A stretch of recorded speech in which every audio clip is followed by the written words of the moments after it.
Welcome to TV Africa News, and thank you for always joining us. This is Africa Today. My name is Najima Luima, but first are the headlines. Government to amend the Workers' Compensation Act, CAP 225. Uganda starts fast oil drilling operations with eye on 2025.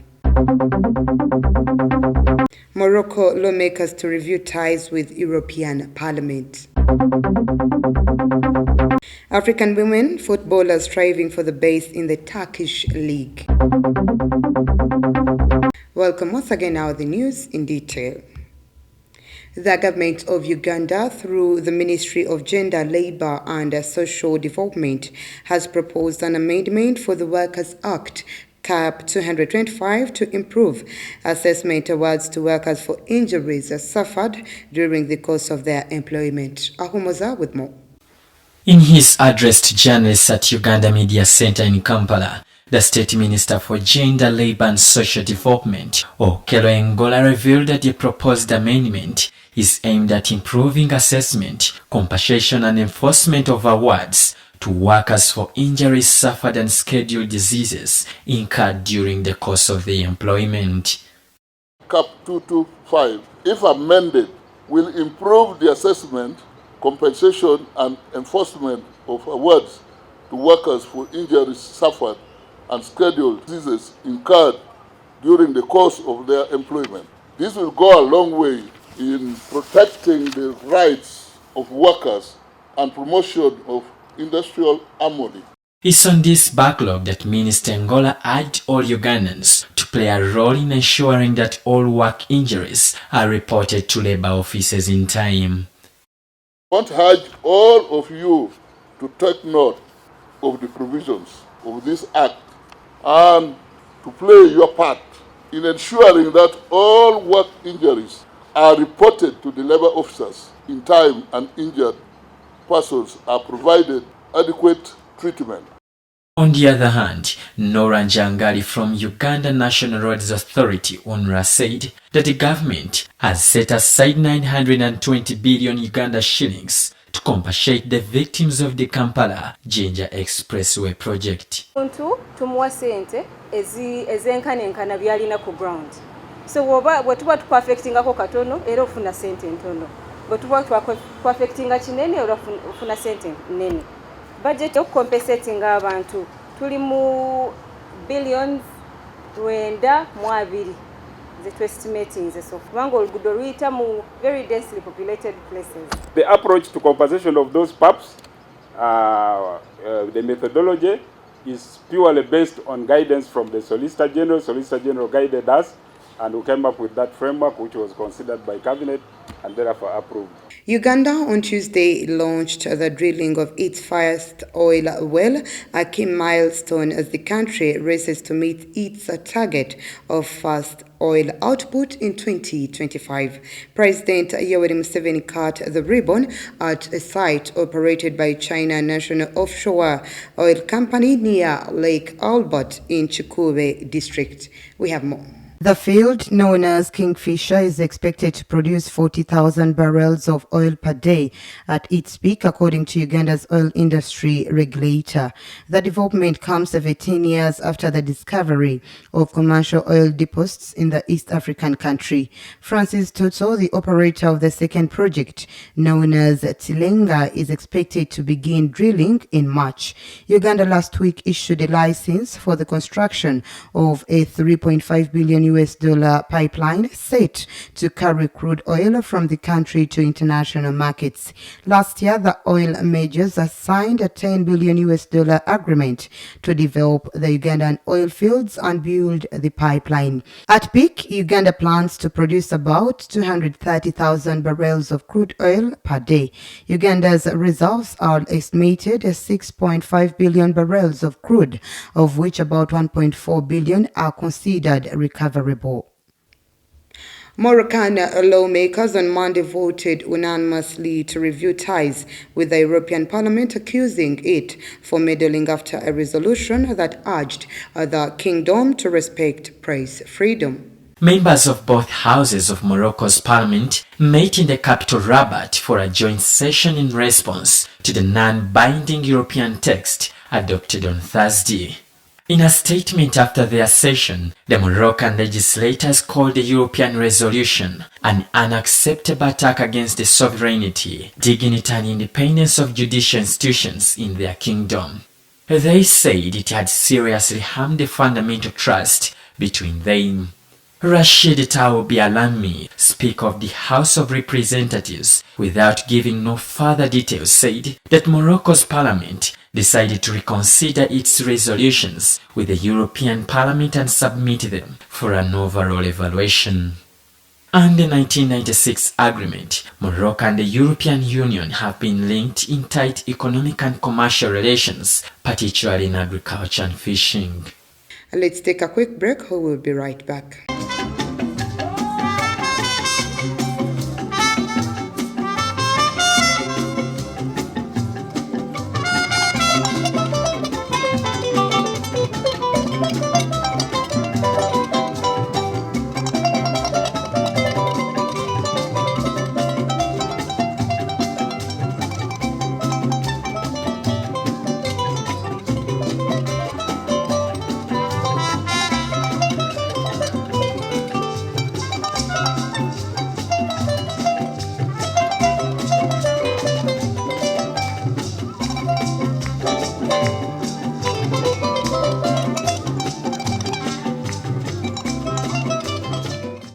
Welcome back. You're still watching TV Africa News, The Right to Know.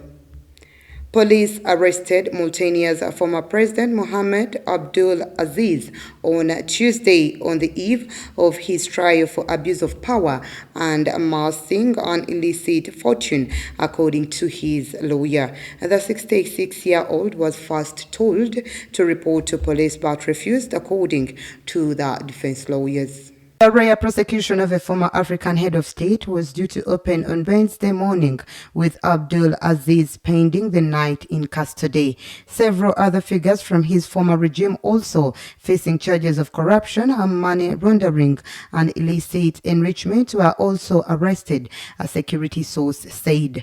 The ex-general came to power in a coup and spent 11 years at the helm. He stepped down in 2019 after 2 presidential terms in which he diffused a jihadist insurgency threatening the conservative West African state, and was succeeded by his former right-hand man, Mohamed Ould Ghazouani. In 2020, a parliamentary investigation was opened into financial dealings under Abdul Aziz's presidency. It delved into oil revenues, sales of state assets, the winding up of a public company in charge of food supplies, and the activities of a Chinese fishing company. Charges were then brought against Abdul Aziz and 11 others, including one of his sons-in-law, 2 former prime ministers, and several ex-ministers and businessmen. The former president is suspected of amassing a fortune equivalent to more than $72 million US. He has refused to answer questions about the source of his wealth and decries a political machination. Moving on, Portugal and Cape Verde have reached a date settlement. Portugal will invest in the Cape Verdean Fund for Climate and Energy Transition by repaying Cape Verde's debt. We have more on this report. The Portuguese-speaking country owes Portugal around 600 million euros. The agreement signed states that each time a part of the debt is paid off, the amount will be reinvested in the country in its entirety. This investment could reach 12 million euros by 2025. According to Antonio Costa, Portuguese Prime Minister, it is a way of converting what is a debt into what becomes Cape Verde's capacity to invest in the energy transition and in combating climate change. Cape Verde's goals in terms of sustainable development targets energy transition. The country hopes that by 2030, more than 54% of the energy production will result from renewable energies. Currently, the island nation imports about 80% of the fuels it consumes. Portugal has exceeded this target and hopes to reach 80% by 2026. Away from that, the Burkina Faso government clarified on Monday that it has asked its colonial ruler France to pull its troops out of the insurgency-hit country within a month. France deploys about 400 special forces soldiers in junta-ruled Burkina, but relations have deteriorated and tensions have soared in recent months. According to the government spokesman Jean-Emmanuel Ouedraogo during an interview on Radio Television du Burkina, the country is terminating the agreement which allows French forces to be in Burkina Faso. He, however, said that termination is normal and is foreseen in the terms of the agreement and should not be seen as the end of diplomatic relations between Burkina Faso and France. He said, echoing the coup leader Captain Ibrahim Traore's rallying call to reclaim as a top priority swaths of land occupied by jihadists, that the junta and all the country wanted to be the prime actors in the recapture of their territory. French President Emmanuel Macron on Sunday said Paris was awaiting clarifications from Ouagadougou over the pullout call. He claimed there was a great confusion over the reports and urged Traoré to take a public stance. The French Foreign Ministry admitted that the junta had asked it to replace Ambassador Luc Haledi after he ruffled feathers with reports of Burkina's worsening security situation. Let's once again take a quick break. We will be right back.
Welcome back. You're still watching TV Africa News, the right to know. In our business news today, Nigerian President Muhammadu Buhari has marked the opening of the $1.5 billion US Chinese funded deep seaport in the commercial hub of Lagos, and authorities hope will help grow the West African nation's ailing economy. According to Lagos government, Babalij Samo-Olu, the Lake Deep Seaport, is one of the biggest in West Africa and will create hundreds of thousands of jobs, in addition to easing cargo congestion that costs billions of dollars in annual revenue. The port can handle at least 2.5 million 20-foot standard containers per year and will be operated as a joint venture between the Nigerian government, Singapore-based Tolaram Group, and the Chinese state-owned China Harbour Engineering Company. Both foreign companies own a majority stake of 75% in the project. Nigeria is Africa's largest economy, but growth has been stalled for many years due to poor infrastructure and mismanagement. Authorities say the new deep seaport on the eastern edge of Lagos would divert traffic from congested ports and shore up earnings, with expected economic benefits of more than $360 billion. Experts, however, urge it would make a minimal difference if existing pitfalls are not removed, including ensuring connections between ports and inland areas.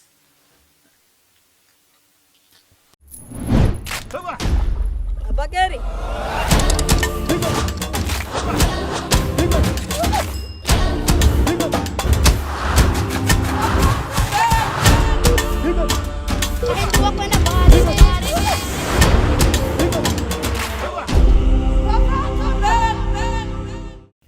In our health news, in Kano State, one of the worst hit states in the country's north, Dr. Aminu Nsanyawa, the Health Commission for the state, has recorded more than 70 suspected cases along with 25 deaths related to the bacterial infection. The total number of confirmed cases and deaths is not yet known. Let's take a look.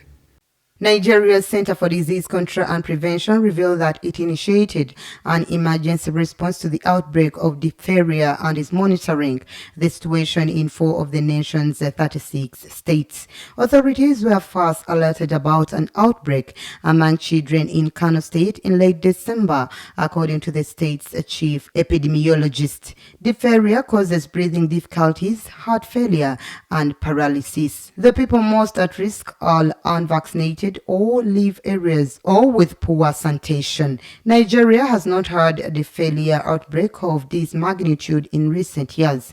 The nation's capacity to diagnose the disease and treat patients is limited in many remote areas.